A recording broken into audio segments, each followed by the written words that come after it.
مقام بیت اللہ ہے اور جنہیں پڑھایا جا رہا ہے وہ حزب اللہ ہے۔ اب ضرورت ہے مقام کی، اس مقام کا نام کیا ہے؟ تو علماء کہتے ہیں اسی مقام کو مدرسہ کہا جاتا ہے۔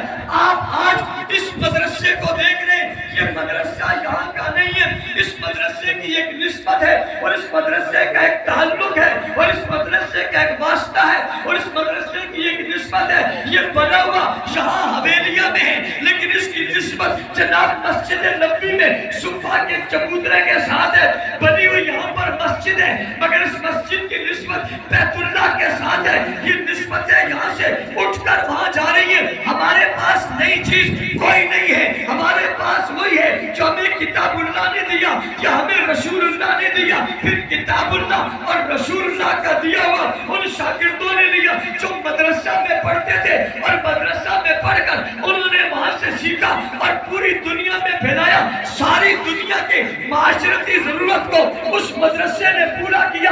اور میں ایک بات اور آپ کے اجتماع میں آپ کے ساتھ شیئر کرنا چاہتا ہوں اور وہ بات یہ بتانا چاہتا ہوں کہ دنیا کے اندر آج جو وجود دنیا ہے یا آج قیام دنیا ہے یا آج جو دنیا کی ترقی ہے یا لوگ ترقی کی دنیا پہ جا رہے ہیں، پلٹ کر دیکھیے اس کے پیچھے کچھ نظر نہیں آئے گا۔